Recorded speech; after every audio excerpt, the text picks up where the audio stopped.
Daniel 2 was the story of how the wise men of Babylon, who were in danger of death because they could not figure out the dream that King Nebuchadnezzar had, were saved by interpreting Daniel's dream. Daniel saved the Babylonian wise men when they were in danger of death with his respect for life and broad tolerance. However, in Daniel 3, the Babylonian wise men, who had been saved by Daniel's virtue, are plotting to frame Daniel's friends and have them killed. They are truly people who repay kindness with evil. Even though they owed their lives to Daniel and his friends, they tried to frame Daniel's friends and have them killed. The reason for this was jealousy and envy. According to Daniel 2:48, Daniel became the head of all the wise men by interpreting Nebuchadnezzar's dream. Who would have been the head of the wise men in the first place? It was them. So, they were angry that they had lost their status because of Daniel. And they were jealous that the status of the elder had gone to Daniel, who had been taken as a prisoner from a small country. This anger and jealousy made them forget the grace that had saved their lives. They were truly hard-hearted. The wise men of Babylon are each servants of their gods. However, if the god they worshipped was a true god, they would not have acted in such an ungrateful manner. They were serving a false god, so they forgot their gratitude, and were only concerned with their own interests, trying to kill their benefactor. From this, we can see that a person's value system in life can vary greatly, depending on what god they communicate with and how they communicate with them. Daniel respected the lives of the wise men of Babylon, even though they were in a religious confrontation, because he communicated with the true God, Jehovah God, and embraced them. The wise men of Babylon accused Daniel's 3 friends of treason, and almost succeeded in their plan. However, God, who is a master of reversals, used their plot as an opportunity to turn the tables and made Daniel's 3 friends even more precious through this incident, and God received glory for himself. God made Nebuchadnezzar worship God. Once again, through the events in today's passage, through the interpretation of Nebuchadnezzar's dream of the golden statue in Daniel 2, it is said that God knows all secrets. God is the one who knows even the future and reveals it to his servants. However, the event of Daniel 3, in which he was rescued from the fiery furnace, shows that only God can save those who trust in him from death. First, Daniel's 3 friends stood before the challenge of the world's powers and idols, verses 1-12. In verse 1, it says, King Nebuchadnezzar made an image of gold, 60 cubits high and 6 cubits wide, and set it up on the plain of Dura in the province of Babylon. Nebuchadnezzar saw in a dream an idol whose head was of pure gold, its chest and arms of silver, its belly and legs of bronze, its thighs of iron, and its feet of iron and clay. Nebuchadnezzar made the idol of gold from head to toe, in the hope that he and his descendants would rule the world forever. The size of this golden idol was enormous. It was about 30 meters high and about 3 meters wide. Ancient kings enjoyed erecting statues to commemorate themselves, or their achievements. The Sphinx was built in 2500 BC and is 22 meters high and 80 meters wide. The Colossus of Rhodes was built in 283 BC, and is 32 meters high and 18 meters wide. The kings of Egypt, including Ramses II, also enjoyed erecting themselves as huge statues. According to the ancient Greek historian Herodotus, who lived in the 5th century BC, Babylon had already built a 6-meter-tall statue of Bel, made of pure gold, before Cyrus.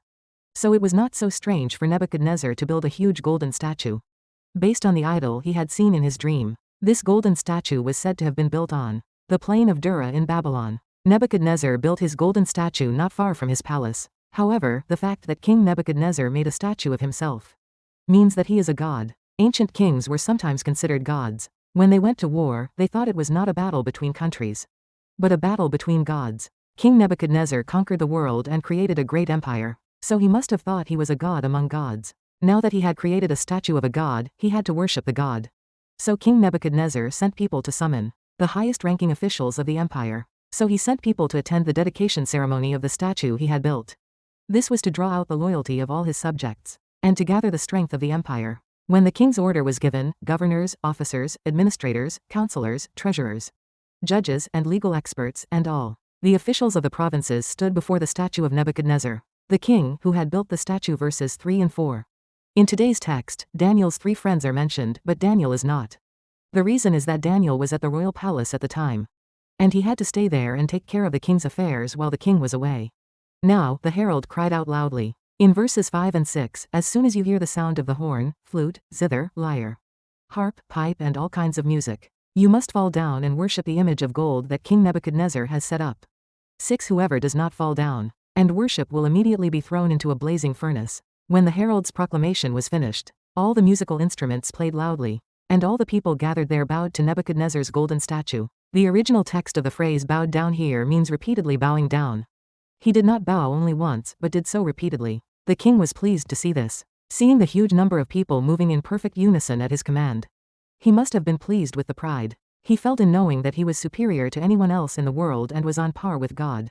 Then someone came to the king. In verse 8, it says, "At this time, some astrologer SB came forward and denounced the Jews." And in verse 12, "But there are some Jews, whom you have set over the affairs of the province of Babylon, Shadrach, Meshach and Abednego, who pay no attention to you, your majesty.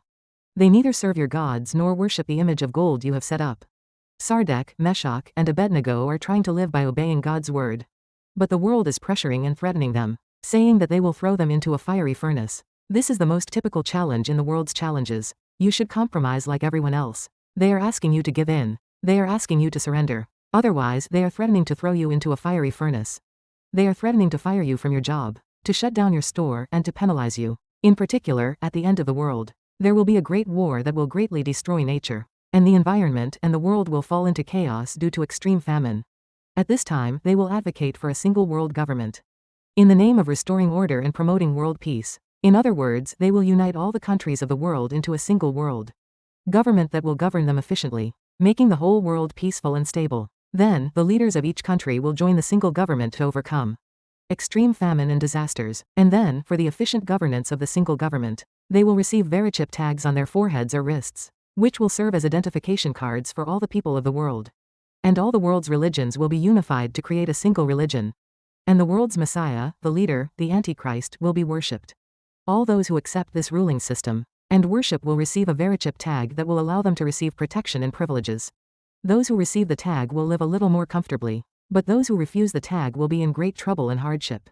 Later, those who refuse the tag will not be allowed to engage in economic activities and will be executed by beheading. These are the things that will happen during the Great Tribulation. We must have the faith of Daniel's 3 friends. They did not bow before the golden statue that symbolized the power and religion of Nebuchadnezzar, who ruled the world at the time. Although Nebuchadnezzar's proclamation was a knife to their throats, these 3 friends did not bow to Nebuchadnezzar's golden statue. When thousands and tens of thousands of people were bowing, these 3 people stood upright. "Even if the whole world bows, I will not bow. Even if the whole world surrenders, I will not surrender." They were people who were not intimidated by the threats of the world. It takes faith to believe that I will not accept, even if the whole world receives a vote and submits to the power of the beast and the religion of the beast.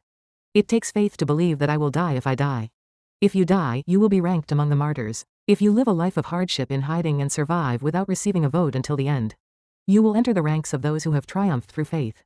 Therefore, I hope you will become a person of faith, who is unaffected by the threats of the world. When you make a vow that you will never bow down and succumb, even if the whole world bows down and succumbs, you will experience a great life of miracles. 2. Second, Daniel's 3 friends were threatened with a fiery furnace, but they did not yield to the threats of the world. In verse 13, it says, "Furious with rage, Nebuchadnezzar summoned Shadrach, Meshach and Abednego. So these men were brought before the king, as the Chaldean wise men intended." Nebuchadnezzar was greatly enraged, and Daniel's 3 friends were soon brought before him. In verse 14, "And Nebuchadnezzar said to them, Is it true, Shadrach, Meshach and Abednego, that you do not serve my gods or worship the image of gold I have set up?" Nebuchadnezzar was in a state of disbelief that his command had been ignored, as he had already declared that anyone who disobeys the command of the great king, who rules the world, and does not bow to the golden statue will be thrown into a blazing furnace. However, Nebuchadnezzar gave them another chance. He said that if they bowed down when the music was played again, the Chaldeans' accusation would be invalidated, but if they did not, they would be thrown into the fiery furnace as he had already ordered. Then Nebuchadnezzar said in verse 15, "Then what God will be able to rescue you from my hand?" Nebuchadnezzar knows what kind of God Daniel and his friends worship, and a while back, he confirmed the power of that God. He knows that the God who knows and interprets Nebuchadnezzar's dream, which no one else knows, is the God that Shadrach, Meshach, and Abednego serve. Nevertheless, he is sure that the God cannot prevent the punishment he has decreed. So, he asks them to bow down to the golden statue so that he can restore his authority and you can be saved. King Nebuchadnezzar has issued a challenge to the God that Shadrach, Meshach, and Abednego serve. Nebuchadnezzar is the king who met and experienced the God of Daniel in Daniel 2. He is the king who praised the God of Daniel, saying, "You are the God of gods, and you are the Lord of kings." But now he is issuing a challenge to that God. King Nebuchadnezzar has issued a challenge to the God that Shadrach, Meshach, and Abednego serve. Nebuchadnezzar is the king who met and experienced the God of Daniel in Daniel 2. He is the king who praised the God of Daniel, saying, "You are the God of gods, and you are the Lord of kings." But now he is issuing a challenge to that God. Having built an empire and created a huge golden statue, he is deluded into thinking that he is superior to anyone else in the world. and that he is on par with God. He is challenging God and blaspheming God, saying that even if God exists, he cannot save you from my hands. He is full of pride. If we try to live by keeping our faith, the world will never leave us alone. We must know that it will attack us in any way possible to destroy our faith. The authorities in the world always say this. Then what God will be able to rescue you from my hand? They say that it is useless to believe in God. In this situation, what is the point of believing in God? They say that you must listen to me to live, and you cannot live with God's words. That is why some people think, why don't I just pretend not to believe, bow before the statue, and repent later and serve God well again? However, Daniel's 3 friends did not do that. In verse 17, they said, if we are thrown into the blazing furnace, the God we serve is able to deliver us from it, and he will deliver us from your majesty's hand. Nebuchadnezzar had claimed that there is no God who can stand in the way of his power, but Daniel's 3 friends assured him that God would rescue them. And they went one step further and gave a crushing answer. In verse 18, they said, but even if he does not, we want you to know, your majesty, that we will not serve your gods or worship the image of gold you have set up. No, are the 3 friends who just said that God would save them saying that it might not be the case? That is not what they mean. The point of their words is that their salvation does not depend on God's power but on God's sovereignty. So, even if they die because God does not save them, it is not because God lacks the power but because God wills it. In other words, God has the power to save them, but God's will is that they may become martyrs. Even if God's will is that they become martyrs, they have declared that they will follow God's will to the end. In other words, they were people who considered faith in God to be more precious than their lives. Ultimately, Daniel's 3 friends had faith that God's power could save them from the fiery furnace. But more than that, they were people of faith who believed that God's sovereignty should come first. They were not people who wanted God's power to be used for their own convenience, but people who wanted to be obedient to God's sovereignty. They were people who recognized with their whole body that the most important purpose of a person is to glorify God. God did not promise that those who serve him would never die. Those who serve God will die, only with a difference in the timing. This is God's sovereignty and providence. However, God promised that he would not leave his servants as orphans, no matter what situation they find themselves in. Third, Daniel's 3 friends stood tall in the face of the challenge of death, which threatened them with the powers of this world and idols. In verse 19, then Nebuchadnezzar was furious with Shadrach, Meshach and Abednego, and his attitude toward them changed. He ordered the furnace heated 7 times hotter than usual. Then, King Nebuchadnezzar, in verses 19 and 20, was furious and ordered the furnace to be heated up to 7 times its normal temperature and throw Shadrach, Meshach, and Abednego into it.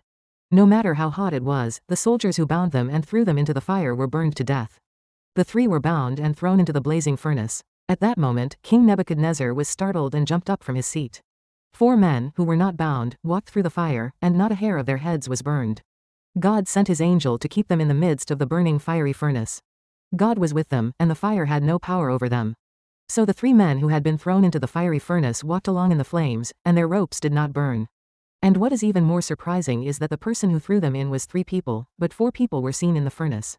Nebuchadnezzar was also amazed by this sight, and in verse 25, he said about the 4th person.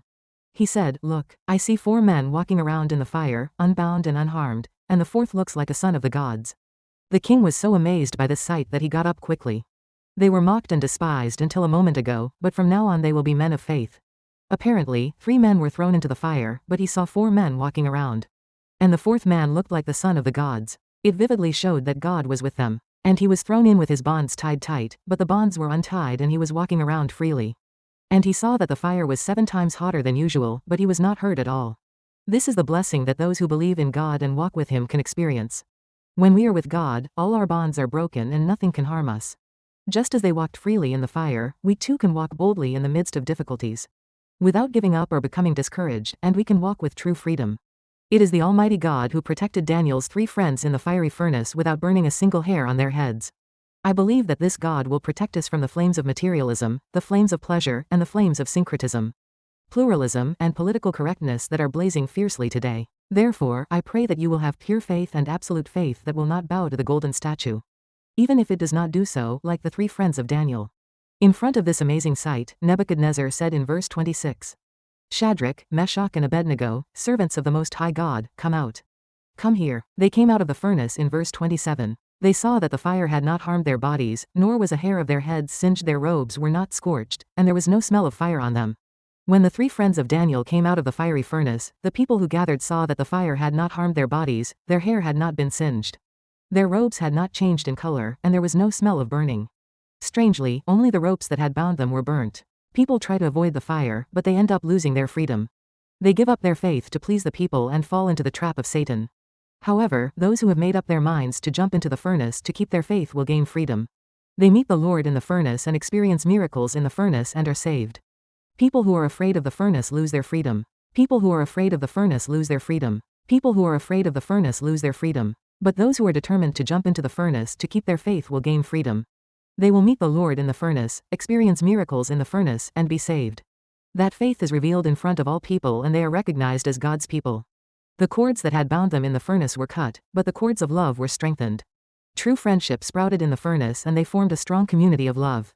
Above all, King Nebuchadnezzar, who was on the path of idolatry, turned around and praised Jehovah God. In verse 28 it says, Then Nebuchadnezzar said, Praise be to the God of Shadrach, Meshach and Abednego. Nebuchadnezzar, who realized that God cannot be compared with other gods, proclaims that God is the one who should be praised. The reason God should be praised in Nebuchadnezzar's declaration is because he reversed his own boastful words. Nebuchadnezzar boasted in verse 15, Then what God will be able to rescue you from my hand? But as if to mock his boast, God saved his servants from a place where salvation was impossible. Therefore, he marvels at God's power and his deep affection for his servants. In verse 28 he says, God has saved his servants, and in verse 29, For no other God can save in this way. God has saved his servants from death, and this is a confession that other gods do not have such power, and only God has such power. So, in Nebuchadnezzar's eyes, what kind of people were Shadrach, Meshach, and Abednego, who were saved by God? In verse 28, it says, Then Nebuchadnezzar said, Praise be to the God of Shadrach, Meshach and Abednego, who has sent his angel and rescued his servants. They trusted in him and defied the king's command and were willing to give up their lives rather than serve or worship any god except their own God. Those who trust in God, those who sacrificed their lives to keep their faith and disobeyed the king's order, are those who have not yielded to other gods with faith that serves only God. They are God's servants whose faith does not waver under any circumstances. Sardis, Meshach, and Abednego kept their faith, and their God also did not abandon their faith and saved them, according to Nebuchadnezzar's praise. This is a hymn that makes people who give up their faith for small things deeply reflect. Nebuchadnezzar, who had been seduced by God's power and the spiritual integrity of the three young righteous men, issues an edict. In verse 29, he says, Therefore I decree that the people of any nation or language who say anything against the God of Shadrach, Meshach and Abednego be cut into pieces, and their houses be turned into piles of rubble, for no other God can save in this way. He declares that anyone who rashly speaks against God will be cut into pieces and their houses will be made into a dunghill. This is a promise that they themselves will not speak rashly about God, and it is also a warning to the Chaldeans who accused Shadrach, Meshach, and Abednego. The Chaldean wise men had put Shadrach, Meshach, and Abednego to death through their accusation. But God used this as an opportunity to turn the tables and prevent anyone from persecuting the Jews for their faith for the time being. And in verse 30, then the king promoted Shadrach, Meshach and Abednego in the province of Babylon. This proved that God is the only one who can save his servants from death. And the Israelites in captivity could have hope and confirm that God is with them even at this moment. The Chaldean wise men plotted to kill the Jews who had shown them favor. But God used this as an opportunity to turn the tables and glorify himself and give hope to his people. I pray that you will overcome these last days as a person of faith who absolutely trusts and believes in the Almighty God.